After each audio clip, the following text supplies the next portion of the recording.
I had a sudden epiphany about how pitiful and unfortunate my sister is.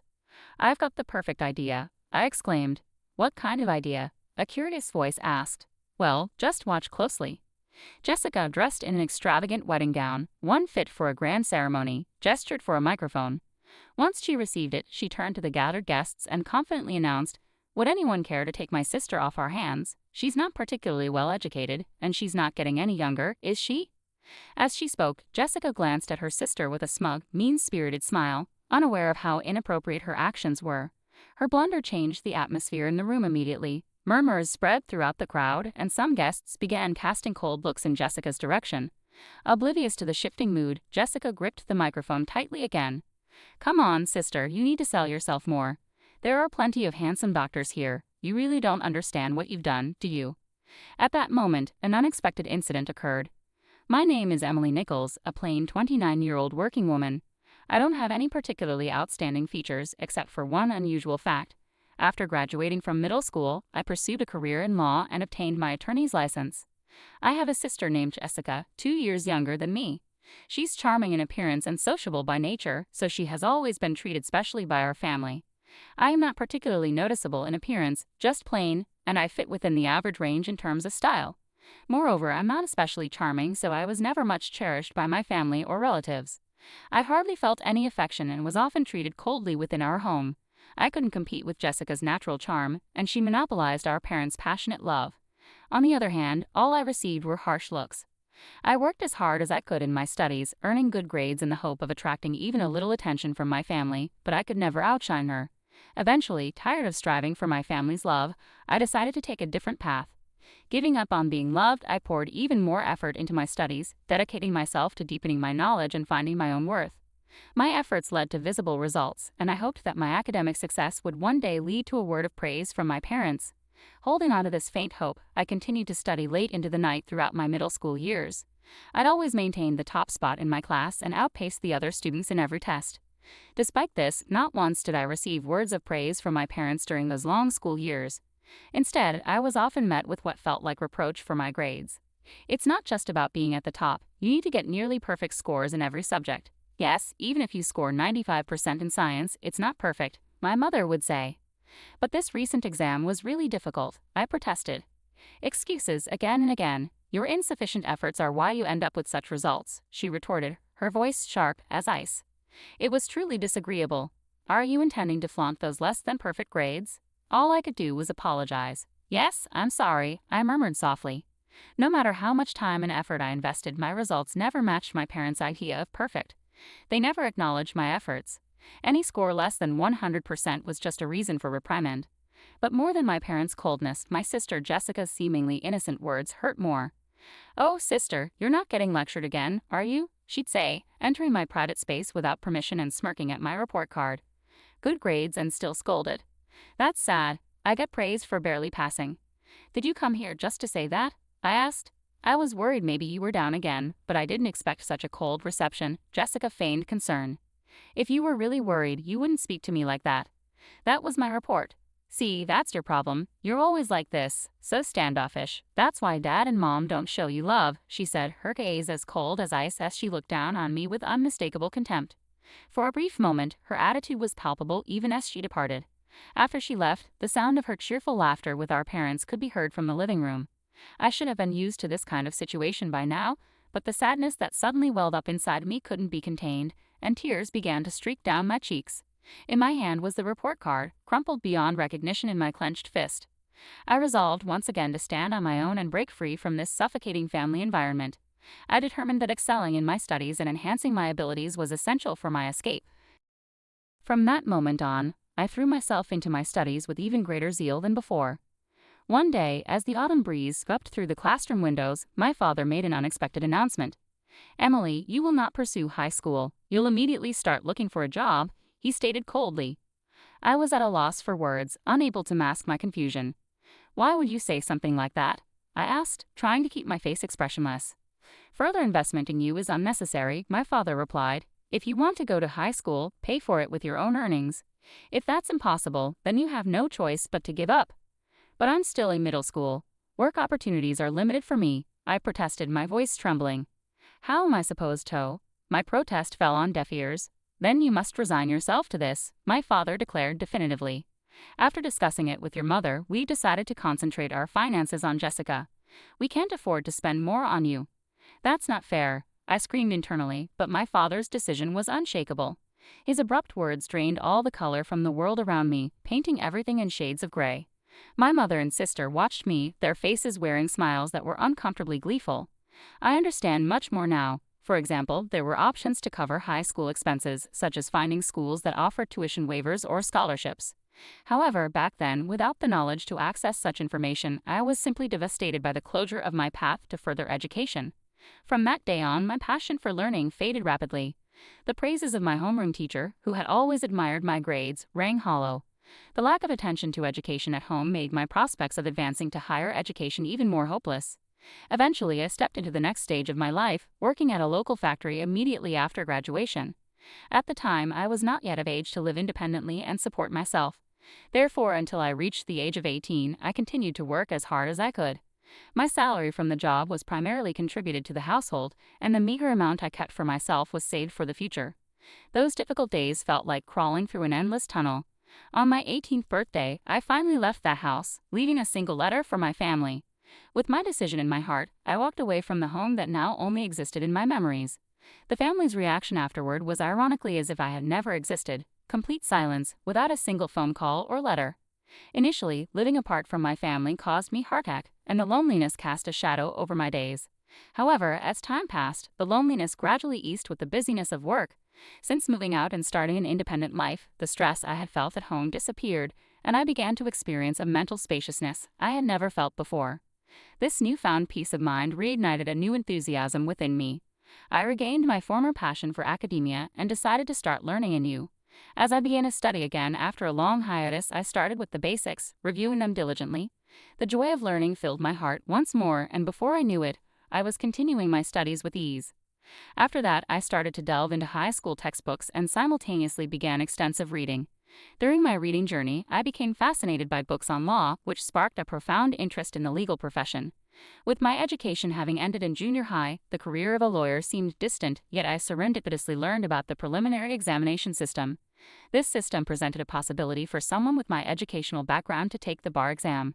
Armed with this new information, my dedication to studying intensified. I utilized every possible moment at home and even during short breaks at work. I was committed to memorizing legal terms even during lunch breaks, eating while ensuring my preparation for the bar exam never waned. My workplace was populated with people from the generation above me, most of whom were around my parents' age. They saw my earnest efforts and united to support me. At the age of 23, I finally managed to pass the exam. After passing the bar, I left my long-term job at the factory and secured a position at a top-notch law firm. Following roughly 4 years of training there, I set out on my own and opened my own law practice. Now, I spend my days contentedly serving as a legal consultant for a hospital. Yet sometimes I ponder, what if I told my parents about becoming a lawyer? I wonder how they would react. Sometimes I harbor the hope that now I might finally meet the expectations they once had for me. Nevertheless, I have not shared anything with them, and deep down, I believe I will continue not to reach out to them. However, an unexpected reunion with my family came sooner than anticipated. One evening, after finishing work, I came home to find a message on my smartphone from my younger sister Jessica saying she was getting married. Jessica is getting married, I murmured softly to myself. My sister, now 27, was engaged to a doctor, and I received a notification that her wedding was scheduled for next month. They wished for my attendance. Despite the long period of estrangement from Jessica and my parents, the hesitation to meet them was there. But as a family member, I couldn't overlook this significant event, so I sent a reply agreeing to attend. A prompt response from my sister arrived, outlining the exact date and location of the ceremony. Such cordiality, the message ended with a note, "Don't forget the wedding gift." I smiled wryly to myself, thinking that perhaps Jessica was more interested in the gift than wholeheartedly welcoming me. I decided to use the wedding as an occasion to reunite with my family and then part ways again. I firmed up this resolution. On the day of Jessica's wedding, I donned a carefully selected blue dress and headed to the venue for the ceremony. After completing the entrance formalities, I took my seat in the area reserved for family, where my father and mother were already seated. "You have some nerve showing up here. You must be doing well for yourself with those meager earnings from the factory," my father said coldly. "Indeed, you're right. Introducing someone like her as family does not do us any credit as parents," my mother added with a tone of disdain. Jessica shouldn't have invited someone like you, my father continued. I told them exactly that, but they insisted on receiving the celebration money regardless, my mother stated quietly. Despite my presence right before them, they carried on this conversation without hesitation. This was the reality I faced. A faint hope that sharing my side of the story might bridge the gap between my family and me existed, but it was swiftly shattered, crumbling inside me. Both my father and mother seemed to completely avoid any conversation with me. In the quiet, I glanced around the venue and noticed some familiar faces among the groom's side. Hadn't I seen that person somewhere before? I mused to myself, feeling a sense of déjà vu with the person sitting next to them as well. While tracing my uncertain memory, I looked up the groom's name and my suspicion turned into conviction. The connection I had anticipated became clear. I couldn't entirely hide my faint surprise. Such a coincidence, it's almost like a twist of fate. I marveled at the thought. However, I decided to keep my emotions in check and spend the day quietly as part of the ceremony. As the program proceeded, the bride and groom made a glamorous entrance, followed by speeches and entertaining performances that softened the atmosphere. As time passed, the banquet gradually shifted to dinner and then to photo-taking sessions. Throughout this time, my parents got up without acknowledging my presence and moved towards the front where the bride and groom awaited. Jessica, as if drawn by a magnet, clung close to them, showing a happy smile with each photograph taken. While pretending to feel nothing about the scene unfolding before me, I focused silently on the meal in front of me. Unexpectedly, my sister Jessica quietly approached me. She came closer with a smile, but her eyes had a spark of something more than excitement to see her sister after so many years. It seemed like she was up to something else. "Big sis, it's been such a long time, hasn't it? Are you happy to spend time together like this?" she asked lightly. I nodded quietly, expressing my genuine thoughts. "Yes, the banquet food is really wonderful," I said with a sarcastic smile. Jessica continued, "You can't get such luxurious food at the factory you work at, can you? You should be grateful for this opportunity." Something inside me felt like it was being torn apart, but I didn't show it on my face. Jessica's words became sharper, tauntingly piercing me. "Oh dear, did I upset you? I'm sorry, but it's natural for you to be envious, isn't it? Your little sister marrying a doctor and all." The phrase, "I'm sorry," came from Jessica's mouth flippantly, as if it were a meaningless ornament. I kept my expression unchanged and quietly waited for her next move. At that moment, Jessica whispered in my ear, "Big sis, because I feel sorry for you, I've come up with a great idea." Despite maintaining her composure, I could sense that Jessica had something up her sleeve. I asked with suspicion, "A great idea? What is it?" Jessica replied with satisfaction, "You'll see, just watch closely." Then, adorned in her elegant wedding dress, Jessica gathered the attention of everyone around as she received a microphone from the staff. Suddenly, she announced loudly to the guests, "Ladies and gentlemen, you may not be aware, but my sister is here. She may not have the highest education or be the youngest, but if there is anyone kind-hearted enough, could you please take her under your wing?" My face turned red. "What are you saying, Jessica?" I exclaimed. Jessica continued even louder, "Although she doesn't earn much and leads a modest life, is there someone here who can brighten my sister's future?" As the gazes of those around focused on me, my younger sister seemed to be enjoying my confusion with a smug smile. At that moment, a breathtaking scene unfolded. Jessica's blasphemous attitude escalated, and astonishingly, even our normally gentle parents chimed in with her tune. "Please, treat her kindly." This frivolous comment from my parents was the last straw for me. Rage swirled within me. To ridicule a person so much at a time of happiness, how far will you go to be satisfied? I can't believe this. But now it was time for them to be confronted with reality.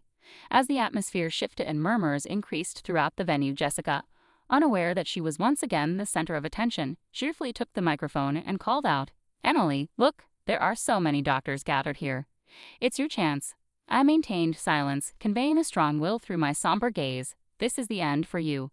A confused Jessica could only respond with, I continued more calmly towards her, "You'll understand soon just how terrible your actions have been."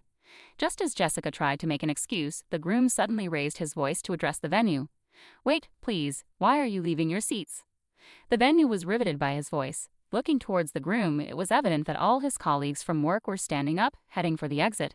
Even as the groom tried to stop them, a dignified man who appeared to be the hospital director spoke to the groom with determination. "The recent remarks of the bride were so unpleasant that I'm in disbelief. I apologize, but we can no longer stay here. We will take our leave now." In response, the groom hurried to stop the hospital director, offering to take responsibility for her words and actions. "Please wait. I admit her words were inappropriate. I'll speak to her directly and ensure she undergoes a serious change in awareness." However, the hospital director pointed out the gravity of the issue and revealed a background that the groom was unaware of. The crux of the problem isn't just that. Do you not know what kind of person her sister is?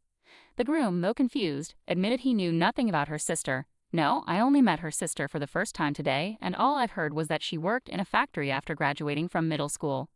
The hospital director could not hide his irritation at the groom's ignorance. Don't be ridiculous. Her sister is a respected lawyer and also serves as the legal advisor to our hospital. The groom was shocked to learn of this fact, indicating he was unaware that I was the hospital's legal advisor.